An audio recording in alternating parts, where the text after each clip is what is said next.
del programa anterior, donde me decían que la revolución pacífica, yo insistí. Yo como Perrónimo Chan, yo su servidor y amigo, yo tengo mi propia ideología y no comparto algunas cosas. Entonces, eso no quiere decir que mi manera de pensar va a cambiar el mundo, ni va a cambiar a las personas. Por tanto, lo que yo piense, pues yo lo reservo para mí. Lo podré expresar, claro, pero pues es una situación muy mía. Al igual que lo que los demás piensan y hacen, es muy respetable. Por ende, yo no me clavo ni con nadie, ni si lo he dicho muchas veces, si se quieren manifestar de una o de otra manera, están en la libertad de hacerlo. Aún pueden ejercer su derecho, a pesar de que pues ya vamos a ser catalogados como terroristas. Pero quiero compartirles un texto que es importante leerlo.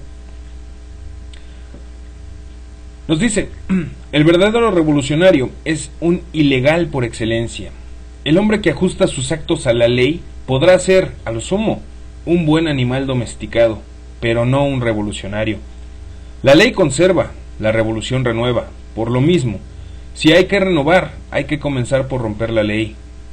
Pretender que la revolución sea hecha dentro de la ley es una locura, es un contrasentido. La ley es yugo, y el que quiera liberarse del yugo tiene que quebrarlo. La ley es un freno, y con frenos no se puede llegar a la libertad.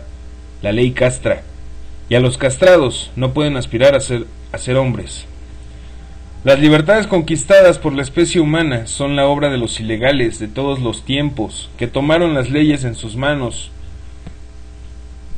y las hicieron pedazos. El tirano muere a puñaladas, no con artículos del código.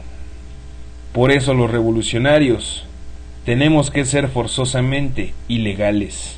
Tenemos que salirnos del camino trillado, de los convencionalismos y abrir nuevas vías.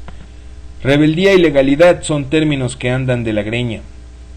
Queden pues la ley y el orden para los conservadores y los farsantes. Viva Tierra y Libertad, escrito por Ricardo Flores Magón. A pesar de que los Flores Magón pues tenían una tendencia anarquista, mucho tendría que ver con la cuestión de revolución.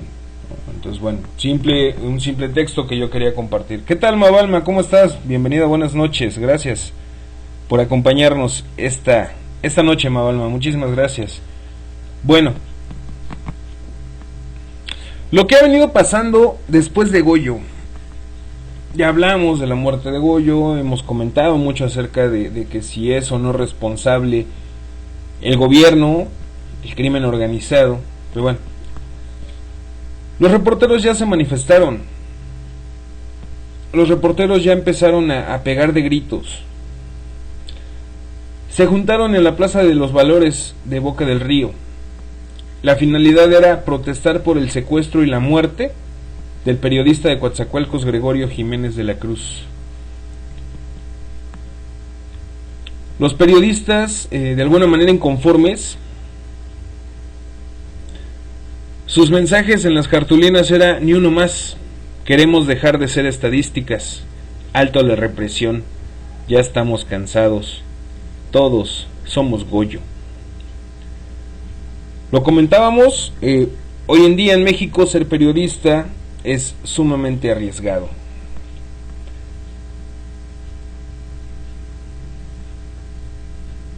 Se ha manifestado en contra del gobierno, porque de alguna manera el gobierno no ha hecho nada. Duarte se ha hecho ojo de hormiga. Dice que no hay autodefensas cuando tienen tiempo las autodefensas. Dicen que todo está bien en Veracruz, que no pasa nada cuando hay muertos en Veracruz, cuando hay delincuencia organizada en Veracruz, cuando hay robos al mismo pueblo veracruzano de parte de su gobierno. Pero para Duarte no pasa nada, para Duarte todo está tranquilo, ¿no? O sea, fue así como que una situación de confusión, ¿no? Se generó una alarma por un comentario mal hecho y pues de ahí todo se fue para abajo. Pues resulta que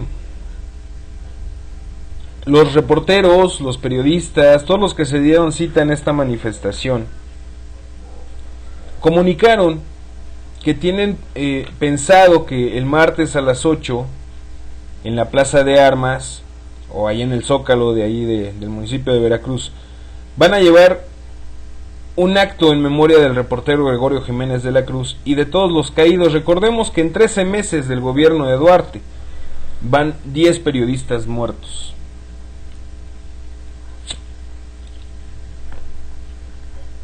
Suman un aproximado de 15 en total en el último sexenio. Durante el periodo de Duarte ya van 10. Y surge una persona que estuvo con Aristegui, Gregorio Antonio Hernández, quien pues también es periodista y dice haber sido amigo de Gregorio Jiménez. Y él comentó que en realidad Gregorio Jiménez estaba investigando secuestros y levantones allí en la zona donde trabajaba. Y salió a la luz, salió a flote el tema, o el nombre mejor dicho, de Ernesto Ruiz, el secretario de CTM allá en Villa de Allende, Veracruz, quien apareció ejecutado en la misma fosa donde se encontraba el reportero.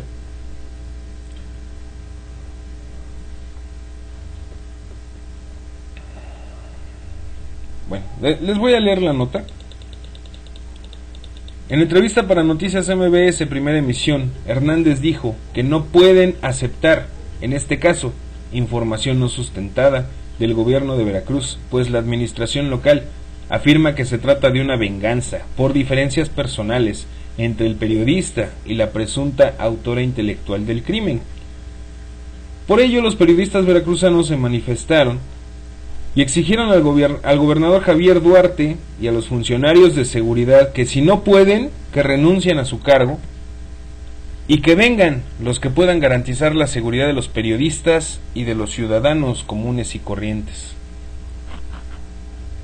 Sobre la línea de investigación que sostiene el gobierno de Veracruz, Hernández señaló que en ningún momento habla del trabajo que ha venido realizando en los últimos 3 años. En los últimos 3 meses. Además de que reconoce que todos los casos no pueden ser esclarecidos.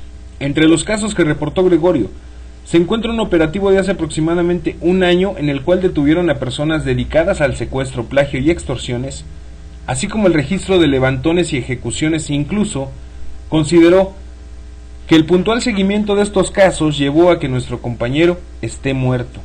Recientemente, el 18 de enero pasado, Goyo publicó el secuestro de Ernesto Ruiz, secretario de la CTM en Villa de Allende, quien fue secuestrado violentamente después de que había salido de una reunión. De hecho, el cadáver del líder sindical aparece junto al de Gregorio en la casa de seguridad de Las Choapas. La investigación que realizaba nuestro compañero era darle seguimiento a estos casos.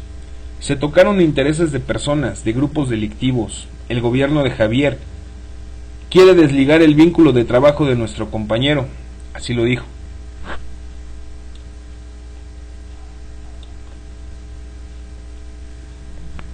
Ernesto Ruiz Guillén apareció en fosa clandestina en Las Choapas, y otra persona que le conocían como el Bemba, un taxista de Villa de Allende. El compañero investiga, las fuentes le dan datos. Gregorio omitió el nombre de la fuente de quien le informó sobre el levantamiento de Ernesto, expuso, y apuntó que al igual que en el caso del asesinato de Regina Martínez, corresponsal de proceso, el gobierno de Veracruz da información no sustentada y desvincula la labor del reportero de su asesinato. Esta mañana hay una concentración. Nos manifestamos para que se lleve una investigación seria y reiterarle al gobierno que si no pueden, que renuncien. En Coatzacoalcos, la mayoría de comunicadores teníamos que usar un seudónimo o firmar con redacción, refirió. Y eso es lo que mucha gente hace, inclusive nosotros. Los que posteamos en Ustream, los que posteamos en páginas, los que hablamos en Ustream, los que no somos periodistas como tal, simplemente difundimos notas. Tenemos que hacer lo mismo. Recordarán lo que, y no es que lo saque al tema o disculparán la comparación, pero recordarán lo que pasó con el Santo. Se tuvo que hacer a un lado por presiones ejercidas de terceros. ¿Quiénes? Pues no lo sabemos, no sabemos si fue amigos o conocidos de él, o gente ajena, o gente de la política, o no sabemos. Pero se tuvo que hacer a un lado. Varios nos hemos tenido que callar un poco para evitarnos un problema mayor. Algunos han preferido definitivamente no salir a la luz, mantenerse en el anonimato. Pero para estos cabrones, créanme, nadie está exento, nadie se salva. Y esto no va a do con la delincuencia organizada, Y si lo quieren ver de esa manera, pues entonces yo me atrevo a decir que pues dentro de la delincuencia organizada pues van los mismos gobiernos. Bueno, resulta que pues ya piden entonces la cabeza del gobernador de Veracruz, Javier Duarte, para mantener pacto por México. Los legisladores piden los legisladores la renuncia del gobernador de Veracruz por mapachismo electoral. Los integrantes del Pacto por México empezaron a señalarlo por mapachismo allá en Veracruz, presentando 8 horas de evidencias grabadas en contra de Javier Duarte Ochoa y de la Secretaría de Desarrollo Social, misma que encabeza Rosario Robles Berlanga. Los legisladores perredistas y de Acción Nacional exigieron la renuncia del gobernador veracruzano para evitar reventar el Pacto por México. Dentro del adendum, en el que se acuerda blindar los programas sociales entre las próximas 14 elecciones nacionales, los diputados contemplan un punto de acuerdo para sancionar y un probable juicio político al gobernador veracruzano y a la titular de Sedesol en tiempo y forma.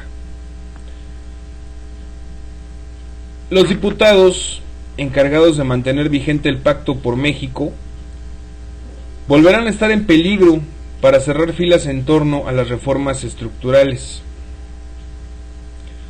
Entonces, los mismos diputados están exigiendo la renuncia de Duarte. Sabemos toda la basura que envuelve el gobierno de Duarte.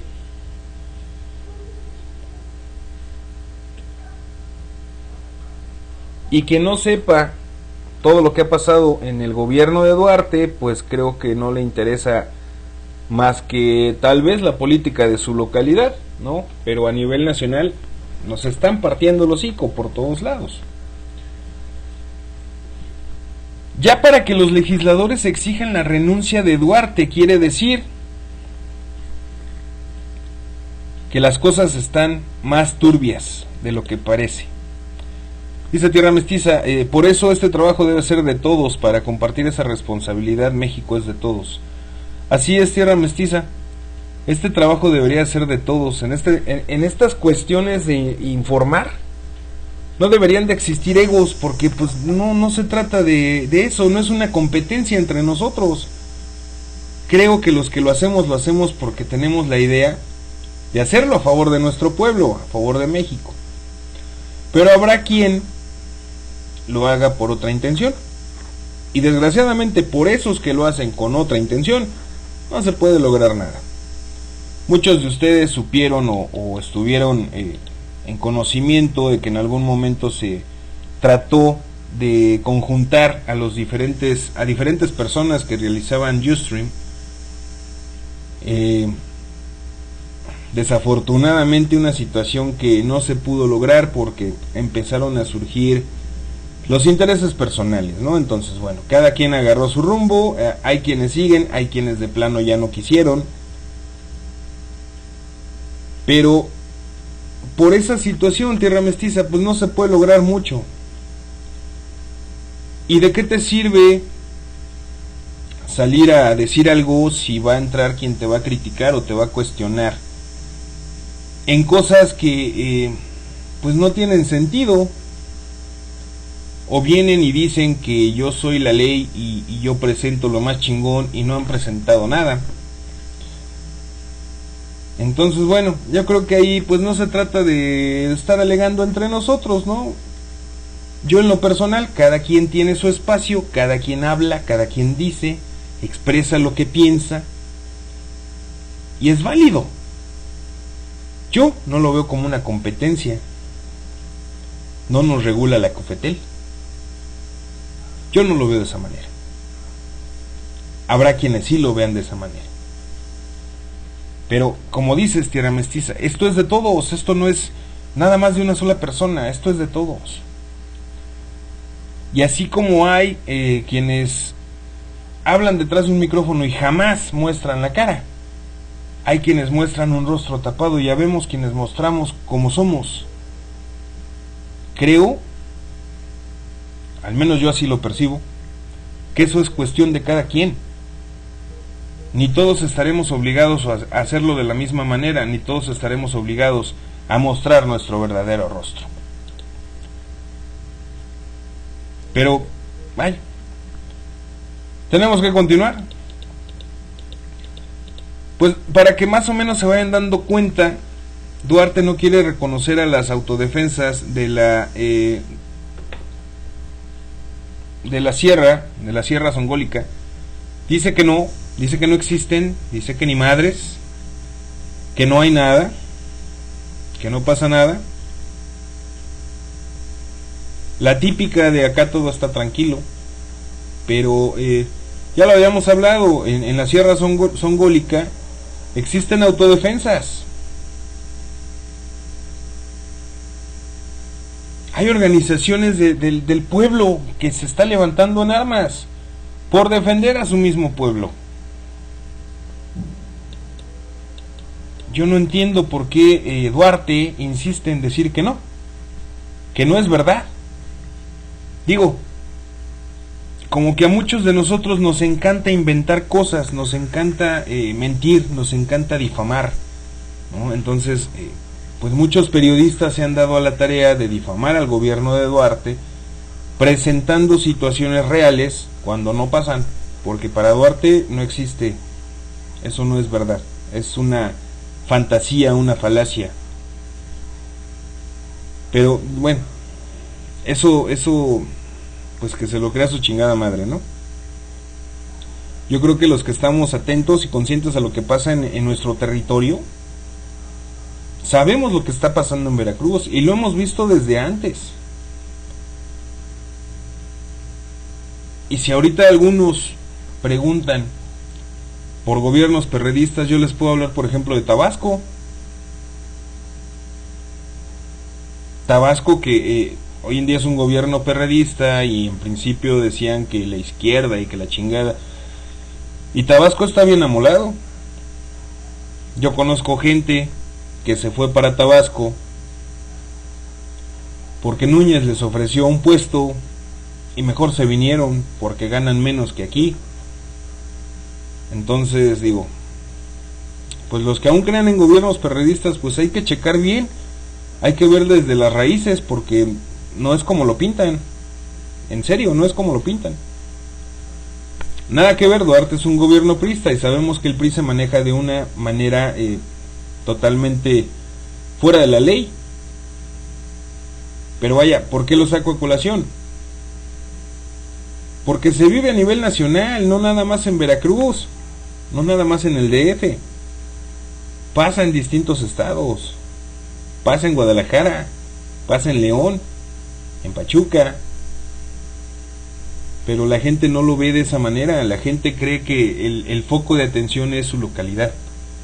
Y no es así. Precisamente por eso la gente no reacciona, porque las cadenas de televisión se encargan de decir que en Veracruz no pasa nada y que todo es un chisme creado por gente que no tiene nada que hacer. Gente que, como no tiene nada que hacer, pues cuando no está haciendo eso en internet, sale a manifestarse a las calles, sale a hacer bloqueos para que la gente llegue tarde a su trabajo, porque muchas personas nos tienen catalogados de esa manera, no como revoltosos, sino como personas que no tenemos nada que hacer. No es la intención de nosotros. Si todos los que salimos o todos los que salen a manifestarse se ven en la necesidad de cerrar una calle porque está pasando la manifestación, no es culpa de nosotros. No lo hacemos con la intención de afectarles en sus actividades diarias, créanmelo. Pero así lo ven, muchas personas en México así lo ven, muchas personas siguen pensando que si yo vivo en el Estado de México, para mí la política es solo del Estado de México, los demás no me interesan. La intención es esa entonces, hacerles ver la realidad, para que cambien un poquito esa perspectiva que las televisoras les han clavado muy cabrón. Déjenme cortar este video y volvemos.